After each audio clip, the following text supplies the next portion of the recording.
आईने हिंदी के एक नए एपिसोड में आपका स्वागत है। इस वीडियो में हम पहले मुख्यतः बात करने वाले हैं defence research and development organisation के एक महत्वपूर्ण कदम के बारे में, जो कि भारत के एंटी ड्रोन वॉरफेयर को एक नेक्स्ट लेवल पर लेके जाने की तैयारी के बारे में है। दरअसल इस समय डीआरडीओ एक महत्वपूर्ण और स्मार्ट प्रयास कर रहा है जो ड्रोन के बढ़ते खतरे से निपटने के लिए सस्ते और प्रभावी हथियार बना सकते हैं।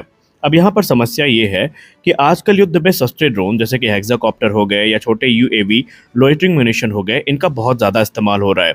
ये ड्रोन सस्ते होते हैं जो कि हज़ारों या लाखों रुपए में बन जाते हैं, और इनको मारने के लिए हम एमरम अस्त्र या फिर मीटियोर जैसी जो मिसाइल्स हैं इनको फायर करते हैं।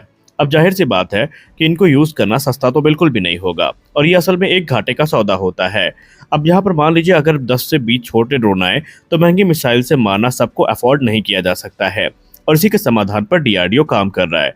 डीआरडीओ मुख्यतः इस समय दो रास्तों पर काम कर रहा है, और दोनों हुई जो मौजूदा यानी एग्जिस्टिंग सिस्टम है उनमें थोड़ा बदलाव करके इस्तेमाल करने के हैं।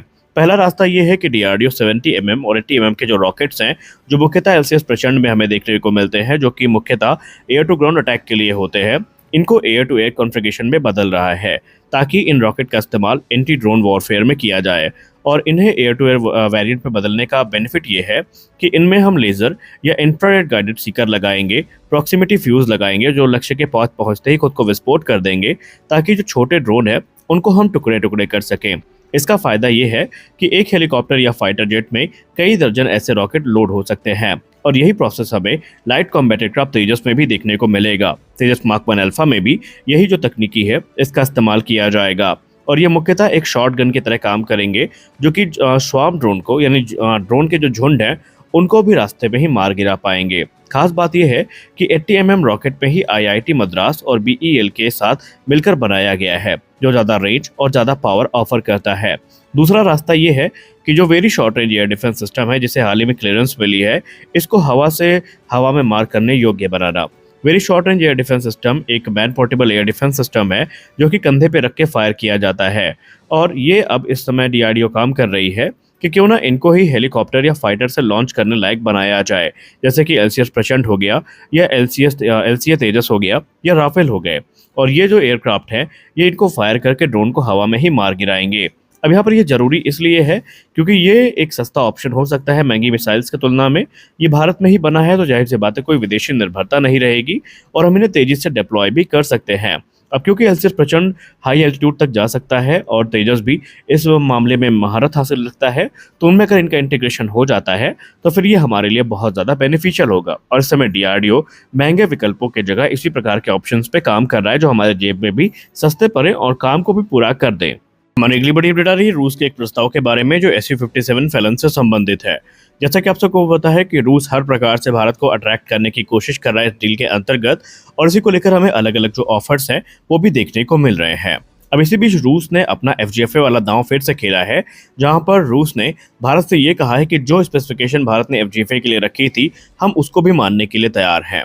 आपको बता दें कि FGFA प्रोग्राम की शुरुआत 2000 के दशक में हुई थी, और वहां पर उद्देश्य ये था कि दोनों देश मिलकर एक उन्नत फिफ्थ जनरेशन फाइटर बनाएंगे, जिसको उस समय पाक FA या पाक फा के नाम दिया गया था, और ये भारतीय वायुसेना के लिए विशेष तौर पर संशोधित करके बनाया जाना था।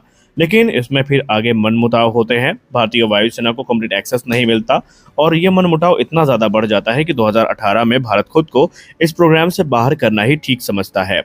अब इसके यूँ तो कभी मुख्य कारण स्पष्ट रूप से बताए नहीं गए, लेकिन जो चीज़ें सामने आई उसमें यही था कि भारत को जो टेक्नोलॉजी ट्रांसफ़र है उसका एक्सेस काफ़ी कम मिलना था एक कारण।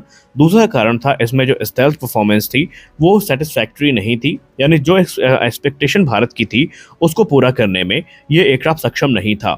इसकी जो डेवलपमेंटल कॉस्ट थी वो लगातार बढ़ती जा रही थी, और भारत के लिए ये एक चिंता का विषय था।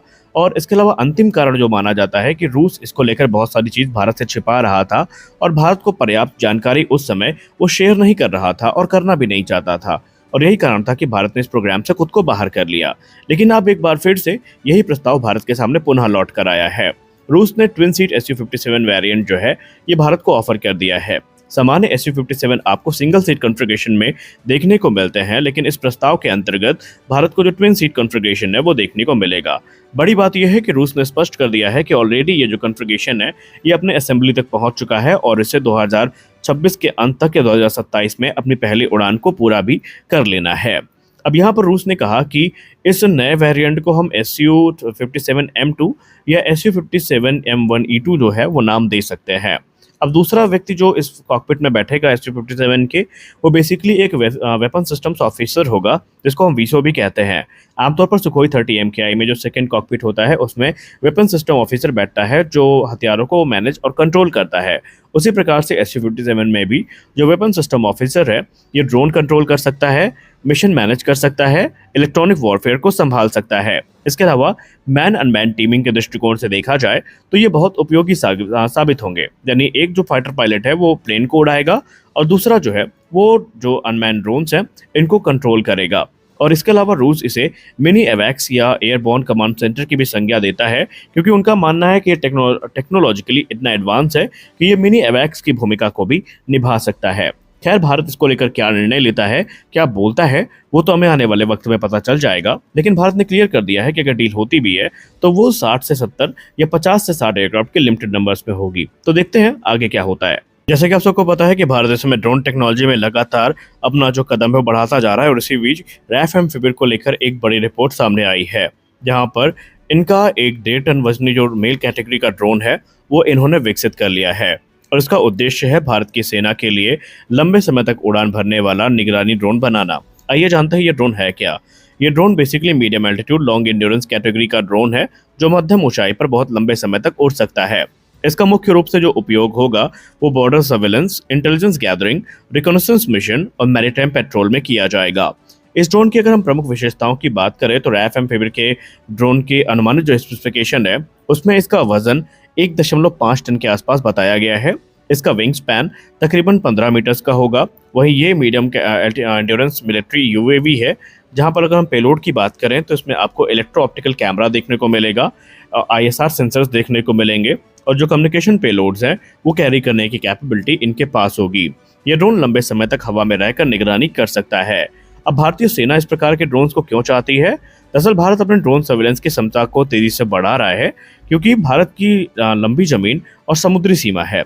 अब यहाँ पर 24/7 निगरानी की ज़रूरत है, और ऐसे में मानो ये काम करें या सोल्जर्स ये काम करें, उससे अच्छा है कि जो एडवांस ड्रोन है इनको ऑपरेट किया जाए, क्योंकि ये सस्ते और सुरक्षित भी होते हैं। इसीलिए सेना तकरीबन 87 जो मेल कैटेगरी के ड्रोन्स हैं इनको खरीदने की योजना बना रही है। हालांकि ये नंबर्स कम ज़्यादा हो सकते हैं, लेकिन यहाँ पर योजना क्लियर है कि सेना बड़ी संख्या में इनको चाहती है। अब यहाँ पर ये जो ड्रोन है अगर इंडियन हो तो ज़्यादा अच्छे होंगे, क्योंकि ऑलरेडी जब से तपस यूकैप के या यूएवी के बाहर होने की खबर सामने आई है उसके बाद से जो डिफेंस गलियारा है वो काफ़ी व्यथित है। लेकिन स्वदेशी ड्रोन अगर यहाँ पर आते हैं तो हमारे लिए भविष्य में ये राहत की बात होगी। आज के इस वीडियो में बस इतना ही। मिलते हैं अगले वीडियो में कुछ और अपडेट्स के साथ। तब तक के लिए जय हिंद।